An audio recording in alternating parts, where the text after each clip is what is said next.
episode of In Gear because we're traveling from one end of the globe to the other. We've got a fancy Japanese C-segment car that we tested. But first, as you can see, it's raining American muscle cars behind me because we are going to be checking out these wonderful rides and the guys who own them.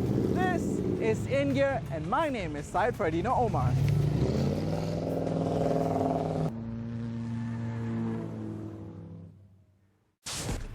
Wait, hold on a second.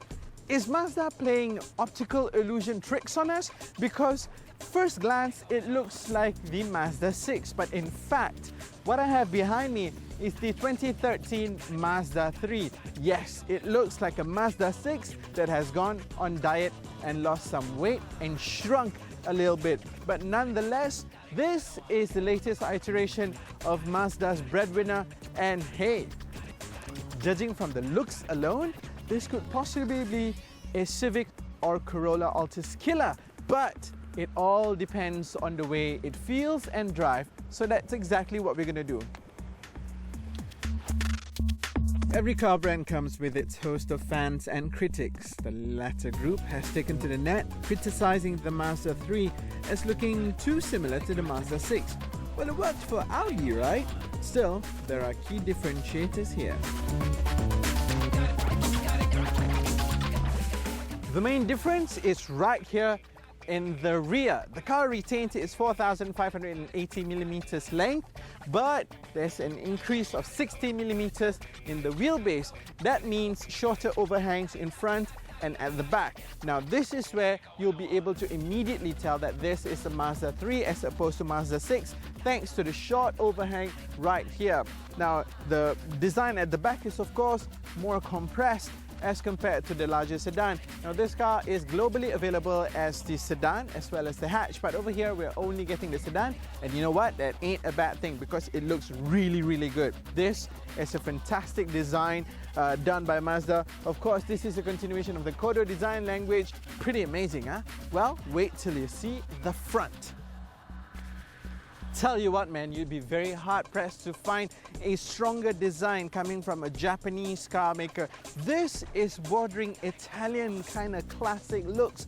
This sort of reminds me of the beautiful lines of the Alfa Romeo 159 as well as the Brera and the Spider. Really gorgeous design thanks to the Kodo design language. Now, you know what else the Kodo design language has done for this car? It has given it the long, sweeping bonnet look with a cab back stance, creating an illusion of, well, that the car is larger as well as a more classic looking line. Now on top of that, this car has a sweeping look but low stance, continuing from what the Mazda 6 tried to do, creating this low, ready to pounce cat-like appearance. And then this car is shot with either 16 or 18-inch aluminum wheels. Pretty nifty, eh? Welcome to the cockpit of the brand new Mazda 3. First things first that will hit you when you get in here is how, well, almost Spartan this interior looks, but Spartan in a good way, as in, you know, less is more. That's exactly what you're getting out of this car from this layout. Basically what you get is one steering wheel, an instrument cluster, a screen, 3 knobs and a couple of bits over here, and that's it. No mumbo jumbo finicky buttons and all to play around with because everything has been condensed. Now this is the driver area and this is the entertainment area, simply put. Now, first things first, you get the 7-inch screen, which is, it looks very good. And not only does it look good, it also feels good because it is touch screen. There's 2 ways to access all the information available on the screen. It's either via this touch screen or via this, well, command center knob that is very reminiscent of the BMW iDrive system. In this particular model, you get Sat-Nav, which works wonderfully, and you get good speakers, and it's all good. The seats are ergonomic and they're very comfortable. It has supports. It's like you're sitting in a bucket seat and it suggests to you that, hey, you can have a good time in this car. The steering feels good. You've got the buttons and you have this carbon look finish on it, which all lends to the fact that this car is supposed to not only ferry you from point A to point B in as much comfort as possible, but it is also supposed to excite you whenever it can. and you also get sunroof. The only niggle I have about this interior is the fact that it is a little bit cramped as compared to the competitors out there. I had a couple of friends in here with me yesterday, and 3 at the back, absolute maximum. Even if you're tiny, even if you're small, there's no way you can fit another person back there, which you shouldn't. But then sometimes you wanna, because you wanna have a party in here, but you can't because this car, dimension-wise inside, a little bit cramped. But dimensions aside, I am excited to find out exactly how this beautiful Mazda 3 drives. So let's go. And drive well it must, especially since it's the Zoom-Zoom company. And in this car, the driving needs to be aced. So how? This car comes with the 2-liter Sky Active G engine, which is supposed to be, well, it's supposed to be exciting, and also it's supposed to be eco-friendly at the same time. And exciting, yes, this car gives me an excitement when I drive it because the engine is responsive. It is also thanks to the fact that it comes with a Sky Active Drive 6-speed automatic gearbox, which gives you smoothness when you want it, but urgency when you need it. Why? Because not only can you shift down when you're doing your overtaking by stomping on the accelerator pedal, but also when you shift your gear selector to the right, and you can use the pedal shifters like so. See? Pretty responsive, right? Pretty good.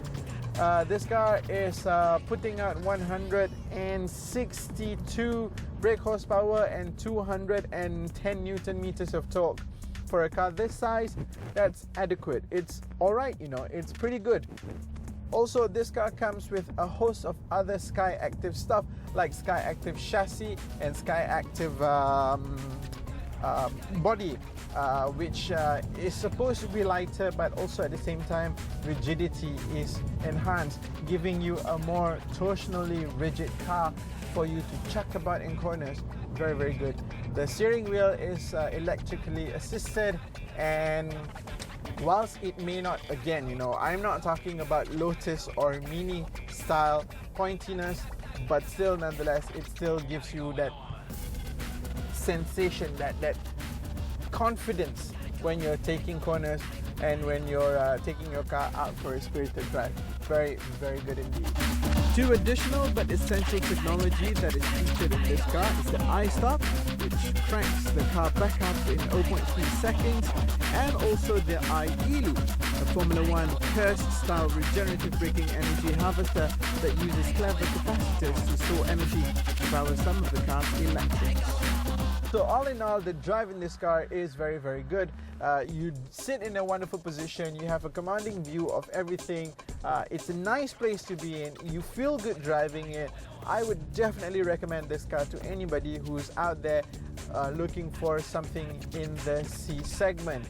Is it a Civic killer or a Corolla killer? Well, let's see what I say in the verdict. Hi?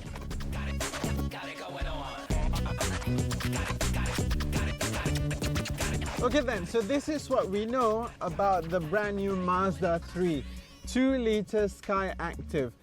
It is a beautiful car, it's very capable, it's very talented, and it is a great all-rounder. Does it pose as a great competition to what is currently available in the market, be it from the Japanese or the Korean guys? Yes, it does. One thing definitely works against this Mazda 3.